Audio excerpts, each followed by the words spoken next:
Hello everyone and welcome back to Sudden Wealth. I hope you guys are doing very well. If you do enjoy the content, please consider dropping that like and subscribe. So today you get an earlier video from my side. I see a lot of panic in the markets, despite the fact that we discussed that a retracement from that level was very possible, and also these CME gaps are very real.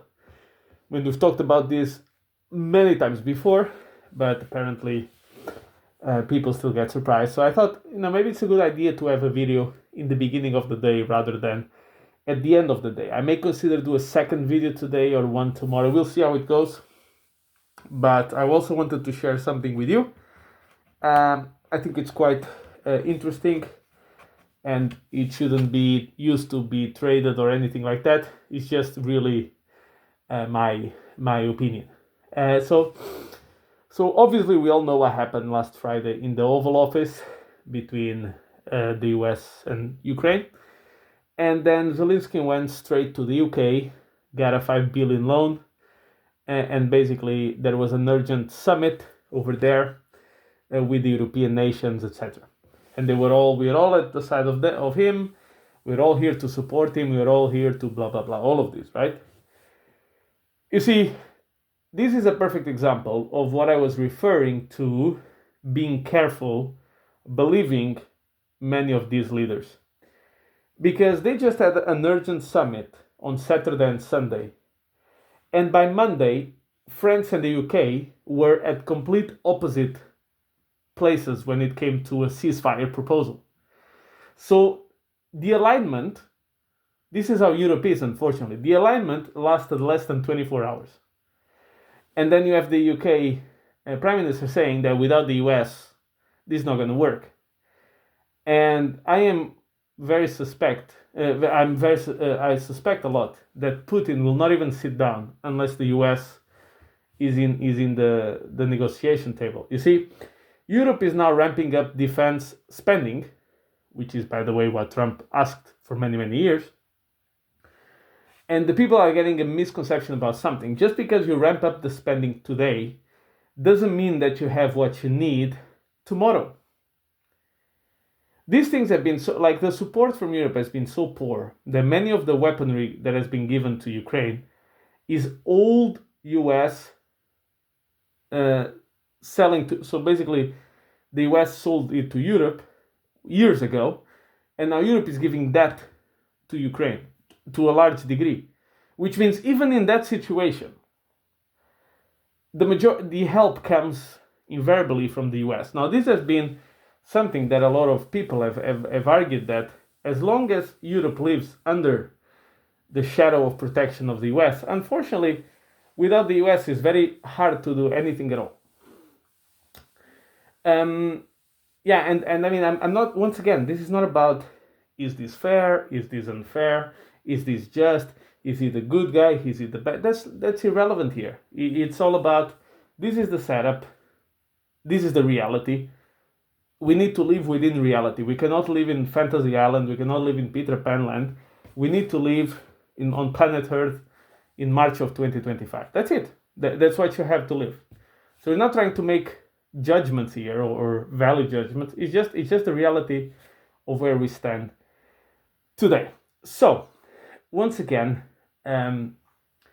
the fundamentals of crypto have never been stronger than they are today, and I'm going to list a few of them.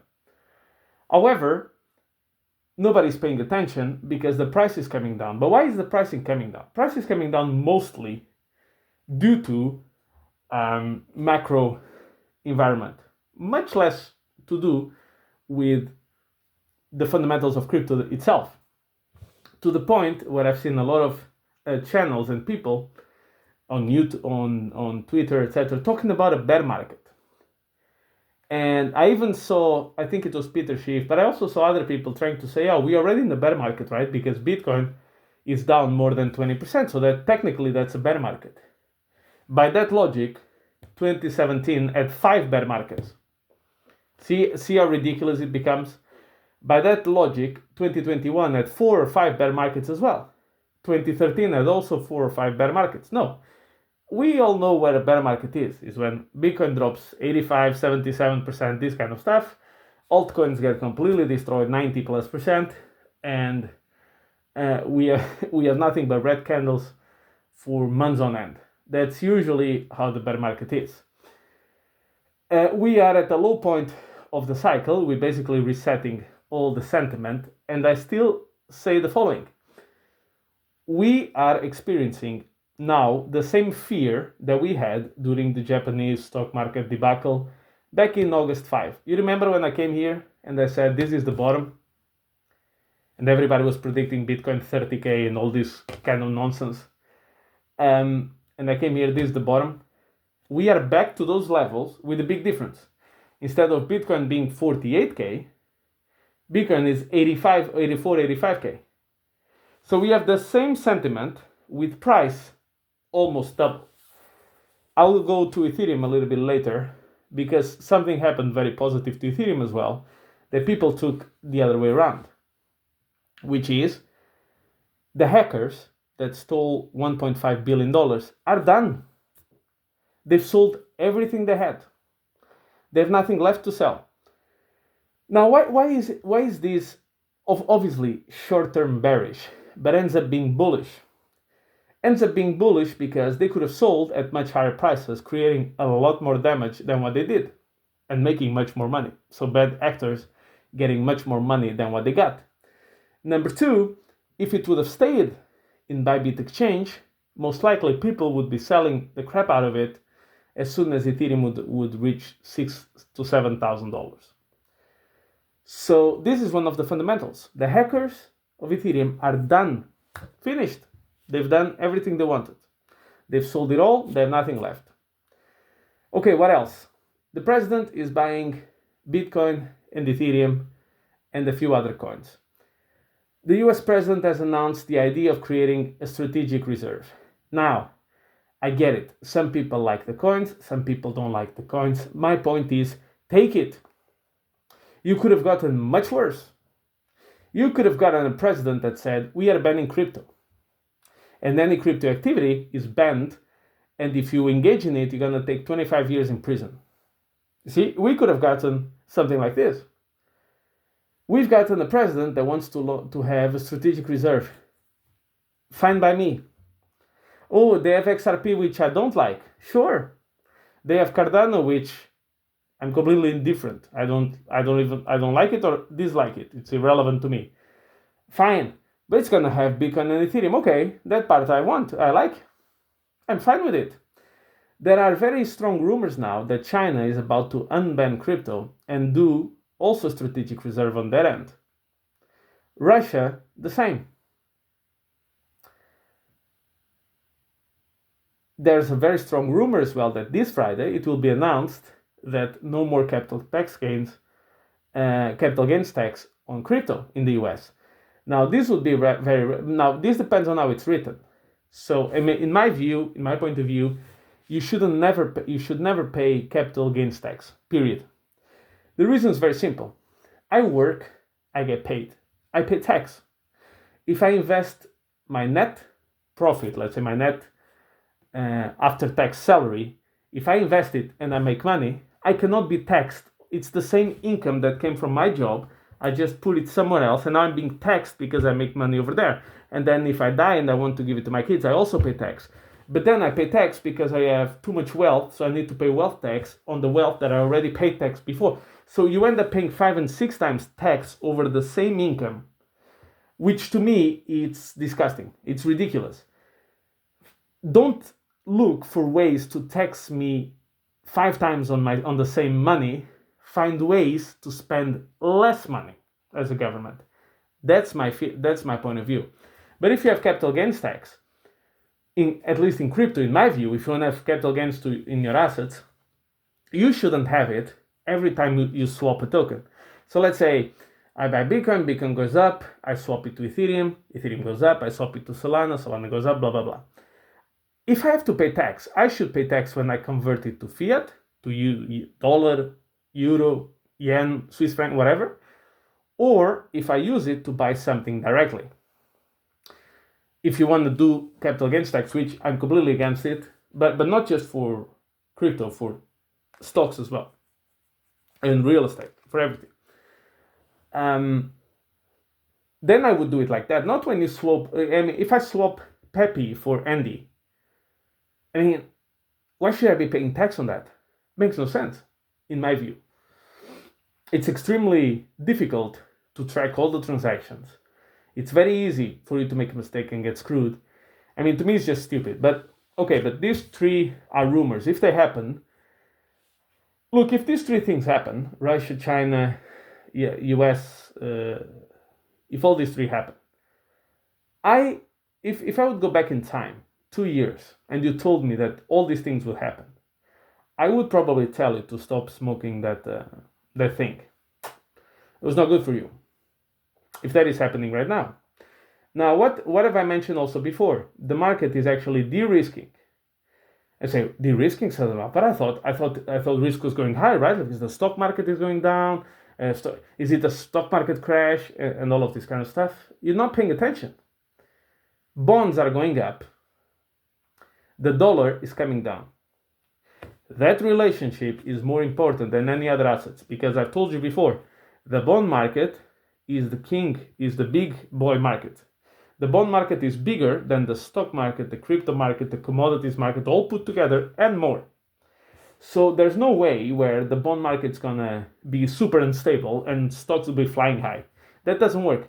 I'm not saying that bonds can't come down. That's not what I'm saying. What I'm saying is unstable. That means 1% down, 1% up, 2% down in a day. You can't have it for a long time. You can have it for a couple of days. You cannot have it like 3 weeks. It doesn't work.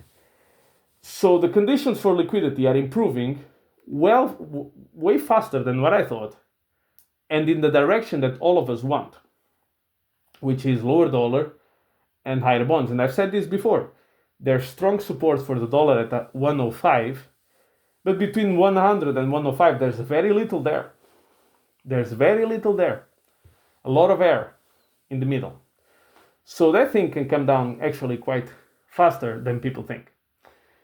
And particularly if we start having some real resolutions to the conflict, things will go way better. Then there's a big fear in the market that China will do something to Taiwan. Yesterday, one of the main Taiwanese companies just announced a $100 billion investment in the US. That's the way that Trump is telling them, think twice before you do something to Taiwan with me here. Get it? Think twice.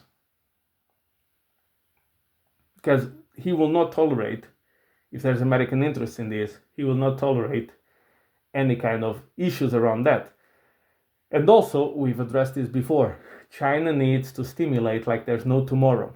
But in order to do it, they need a lower dollar. Why? Otherwise, they lose the currency peg to the dollar, which means their currency goes monopoly money very, very quick if they lose the peg, particularly if they lose it for extended periods of time. So that's very important to understand.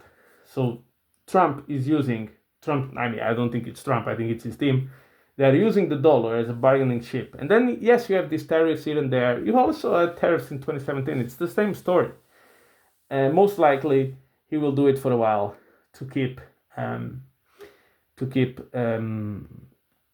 those countries a bit in check. And probably he will come up with some better solutions on that front as well. And also, the Eurozone inflation just dropped to 2.4%.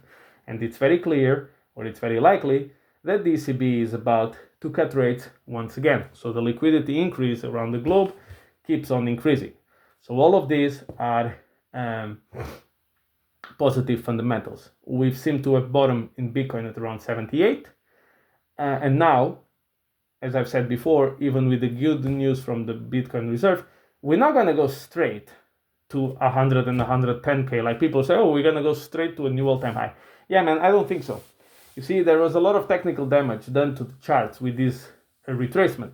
These things need to chop around. These things need to recover. These things need to create a base and the bottom before it explodes higher. It's not going to go completely crazy. Now, I have something, I'm not sure if I should share this because this is the things that has the potential to really blow up in my face, but I will say it anyways. I've been looking a little bit at my models and looking at it it seems to suggest that there's a very strong probability that the bottom for crypto for this week, not the bottom forever, I'm saying the bottom for this week, will be Tuesday. And for stocks in the US will be Tuesday to Wednesday. A little bit difficult to say if it's something's going to happen overnight, if maybe the futures have a really down night and then they pick up in the morning. It's very hard. I don't know. It's very hard to say, but it seems to suggest that crypto will see its bottom or its lower levels today, and that stocks will do the same either today or tomorrow. And then we should start picking up again to the upside. That's what my models are saying. Look, models give you probabilities. In the past, they were very accurate. Not every single time, but more than 70% of time. So 70% is a good number. If people give you, oh, I have a model that works 100% of the time, sure, then you'd be a trillionaire. So it obviously doesn't. So it will be interesting to see what happens in that front. My point is this. Is crypto very cheap? Yes. Are altcoins particularly cheap? Yes. Okay. Then to me, it's what I need to know. Can we go down from here? We can always go down at any time. It doesn't matter what time of the year, doesn't matter what time of the cycle, you can always go down. I've seen a theory, I'm not necessarily against it. I think this was also brought up by Roll Paul, and I think I've seen Summit do the same, which was suggesting that the cycle could go into, so Bitcoin would peak in March and 2026, and the altcoins would peak April, May 2026. Is this impossible? No, it's very possible. What I've announced as my strategy was if we did have an altcoin season between April and June, I would sell 30% of my position there, because there would be the probability that was it. We did one, and that's it. I would give it 30% chance. I think we're going to have double altcoin season. And so I would basically sell the majority of my coins in Q4 2025. That's what I've said here in the channel, as you guys recall. But what did I also say? I said I will always leave 20-25% in crypto, just in case the cycle goes longer than I expect, and I am wrong, and it pumps later than what I initially foresee. So in the sense that if it doesn't happen, I'm fine. I'm perfect. If it does happen, I also capture the move to a certain degree. Now you say, oh, but you would have made more money if you held more coins. I say, sure, but that's valid for everything. I could always, if I could buy the day of the bottom and sell the day of the top, I would make much more money. But the question is, how realistic is that I'm going to be able to pull it off? Very unrealistic. So I don't play for it. I play to catch the big part of the move, but I know that I will miss the exact bottoms and tops. So would that be a possibility that we would run off into April to June 2026 or March to May 2026? I would say I would give it like a 25% chance that happens. I still think we're gonna pick in Q4 2025, as I've mentioned, but maybe it will happen. Now, what will guide my decision to sell my coins? How cheap and how expensive they are. So, for example, if we get there and the pulse chain ecosystem is very expensive, so we just run up like crazy and everybody's euphoric, I will sell a large amount of that ecosystem. And then let's say NDOP and another coins are still fairly cheap. I will sell less of those coins. If it's the other way around, if those coins are very expensive, the pulse chain ecosystem is still quite, relatively speaking, cheap, then I will do the opposite. I remain with the same prediction that I had for the top of the cycle for both Bitcoin and Ethereum. I've said this in 2023 when I started my channel back in June. I said I think Bitcoin will peak somewhere between $242 and $276,000, and Ethereum will peak somewhere between 25 or 24, one of the two, and $29,000. That's what I've said before, and I remain with that prediction intact, and I've never changed it. The years have passed, and that prediction has oscillated between, in the beginning, people thought I was crazy. Then people thought, oh, maybe he's on point. Then people thought, oh, he's completely underestimating. This is going to go much higher than that. Followed by, this guy's crazy, will never get there, which is the place where we are today. And what will make people believe or not believe that prediction will be the color of the candles and the price. So if the price, let's say Bitcoin goes up from here to 140K, then everybody will say again that I'm very conservative. If it doesn't, so if it goes to 200K, I'm going to be even more conservative, and I'm going to be an idiot, right, for thinking we're going to stop before 300K. So I'm okay with it. I know that the belief of people on that prediction will change, highly dependent on the color of the chart. So that's my opinion. Now, should you go and trade off of this? Should you go all in leverage, 20x, whatever? No, you shouldn't. I'm just telling why I think we are not in the bear market, why I think the fundamentals have never been stronger, and why I think that the fundamentals will become obvious once the price goes up. Then people will look back in time and look to all of the positive things that have been happening and say, of course, this is going to go up. I mean, how could you think it would not? Like stuff like this. Can we still go to 78K and close that last 0.5% or something in the CME gap? Yes, we can. We can. If we can even go into low 70Ks, and we will still be on par with previous cycles. So it's possible. It's very, very much possible. So it's something we need to live with that risk. We can always go up, we can always go down. And let's hope. Let's see what's going to happen. Let's see if these things will keep on developing the way they are. I always look for things in two ways. Number one is it cheap or not? Number two, are the fundamentals positive or not?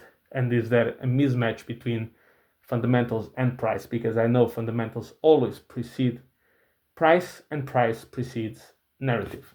And with that, thank you very much for your support, guys. Don't forget, drop that like and subscribe. Let's see how the day goes. Let's see if those models keep the 70% win rate, or if we're gonna go into the 30% case. Both are possible. And with that, don't forget, like and subscribe. Tell me in the comment sections that I'm a crazy guy. I enjoy it, no worries. And I'll catch you in the next one.